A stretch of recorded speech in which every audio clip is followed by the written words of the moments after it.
we've known about this for a long time, so I'm not breaking any news, but Nico Iamaleava is constantly compared to two quarterbacks, and one is Peyton Manning because he's probably the highest rated quarterback since Peyton Manning, even though there really weren't rankings at the time. We would think that's probably the two highest rated players that Tennessee has ever signed. And then he gets compared to Hendon Hooker. Why? Because Hendon Hooker was running Josh Heupel's offense at a very high level, and people expect that and more from Nico.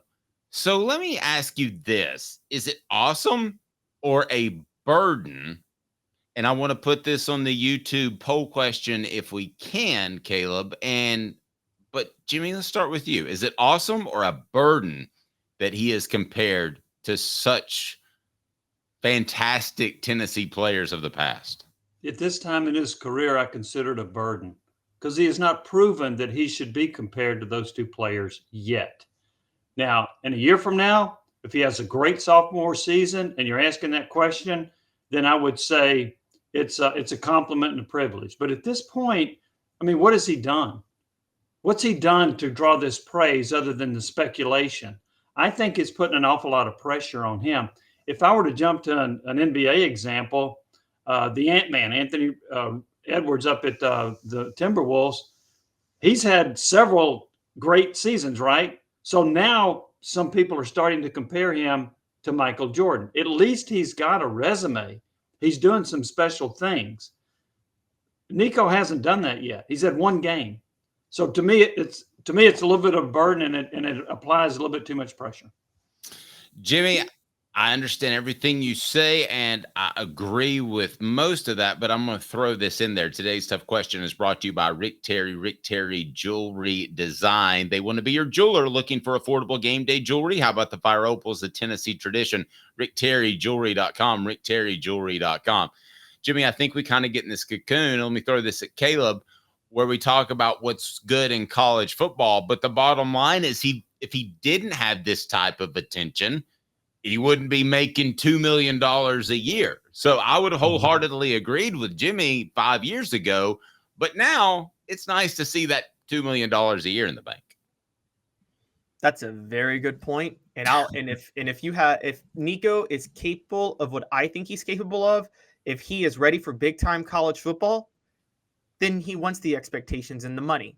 If he's going to say, I don't want the expectations and sacrifice the $2 million, he's not ready for the grind of an SEC schedule and the pressure. And Jimmy, I get your point with Anthony Edwards, but from the flip side, when LeBron James came straight out of high school to the NBA, he was immediately dubbed the chosen one. He immediately drew comparisons to Michael Jordan before he ever played a game. And he immediately got an $80 million shoe contract with Nike. Now we can have the LeBron Jordan debate, but I think it's safe to say LeBron more than lived up to the expectations of him as a number one draft pick out of high school, because at worst, he's a top 3 player of all time. So, I mean, that's pretty impressive. So, I mean, some quarterbacks, some players, are they not so generational that they deserve that hype? I mean, Tim Tebow, everybody knew when Tim Tebow was a backup to Chris Leak that he was about to become a superstar college football quarterback. Nobody even questioned the idea, except for some Tennessee fans who thought that they had a better quarterback room at the time. But nobody really questioned the idea that he was going to be great when he went to Florida. Let me ask you, Tebow's a great comparison, Caleb. Jimmy, do you recall many players out there that we've seen a smidgen, we've seen a little bit, but we really haven't seen enough to know, yet the expectations are sky high?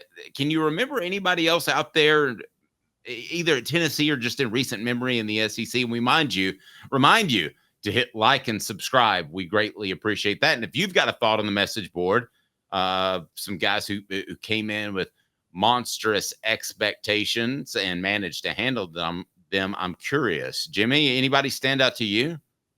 Well, Arch Manning, but he hadn't played yet. But his expectations were out of sight. There are examples. LeBron James is a great example, but I can also tell you some number 1 picks or top 5 picks in the NBA draft that were major busts. So, and the same with quarterbacks that are selected. Tebow was a bust in the NFL, right? I mean, I know he won a playoff game with Denver, but he was a first-round draft pick, and he did not live up to that. So there are a lot of busts along the way. I mean, I thought, to me, it would be comparing Nico at this point to Peyton Manning and Hendon Hooker, I know it's a little bit different, but okay, let's compare Andrew Luck, who was the first pick, to Tom Brady. He's a good player, but he didn't live up to it. He was the highest rated quarterback to come out of the college in many, many years at that time. So I think they're probably more busts in that regard than there are LeBron Jameses out there. Well, I tell you what, Jimmy, we don't have to go too far back to find an example of a guy that had a lot of expectations and did fall short at Tennessee for the majority of his career. Want to discuss Jonathan Crompton in 15 seconds, brought to you by Varner Ford. Bronco, 59,829. 24 Ford Maverick, all-wheel drive, 28,540. 24 Ford Explorer, XLT four-wheel drive, 49,996. Local you trust, experience you can afford. Ray Varner Ford, your East Tennessee Ford dealership. Jimmy, I covered Jonathan Crompton closely, and I thought some of it, yes, was maybe the family got a little resentful towards the end and didn't handle things the right way. But for the most part, I thought what happened in his surroundings led to him stumbling at times as much as the way he performed. I just thought it was a fiasco over there. It was. And if I'm not mistaken, now there are a lot of recruiting services. I think one recruiting service had him rated the number 2 quarterback in the country. Yeah, he was the highest rated. He was, everybody called him the highest rated before Nico became the highest rated. I do know that. And really his career was much ado about nothing until his senior year, until Lane Kiffin got a hold of him, until Jim Chaney got a hold of him. He had a really good senior year, and it helped him get drafted.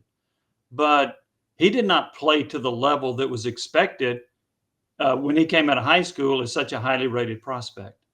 Very true. And I saw up front, Caleb, how much pressure those expectations put on the family and the family dynamics. It was pretty rough when things went south, even though sometimes it wasn't their fault. Yes, but I remember Jonathan Crompton was the number 1 quarterback on Rivals. But guys, he was a fringe 4-star, 5-star. Many services still only had him as a 4-star. To me, there's a difference between the number 1 prospect in a year or even the number 1 pick in the NFL draft.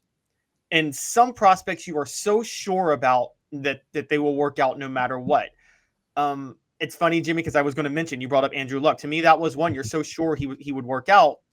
He, in my opinion, he did work out. I just think the Colts, that was the most incompetently run organization in the history of incompetently run organizations, to the point to where the greatest quarterback in the history of the world could not have taken the level of punishment Andrew Luck took when he was at Indianapolis during those years. I mean, they darn near killed him. Okay, so it forced him into early retirement. But before Andrew Luck, there was John Elway. Everybody knew John Elway was going to work out, and he worked out.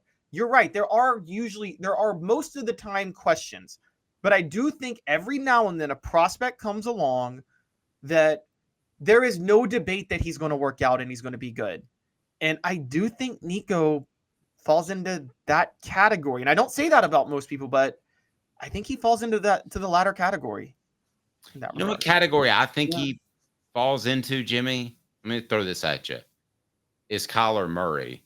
He almost has so much ability, because I knew a bunch of people that covered him coming out of Texas. He almost has such much ability that he can't be a bust.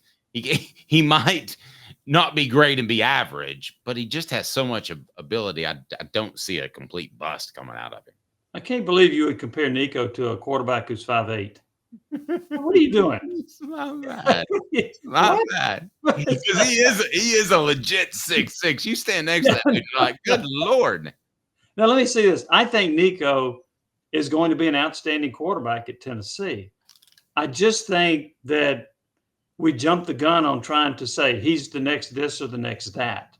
And now LeBron was, okay. But I would like to see more of a sample size from him before I would say, yep, he can do what Peyton Manning did. Yep, he can do what some of the all-time greats have done. Hendon Hooker, the great year he had. I'll say this. I will be shocked if Nico has as good a year this year as Hendon Hooker had his last year at Tennessee. Yep. I will be shocked at that. Now, but I also don't think that this year he's going to be a finished product. Hendon Hooker was not a finished product when he took over from Milton a couple of games into the 2021 season, right? He got a lot better. And so I think Nico will do that.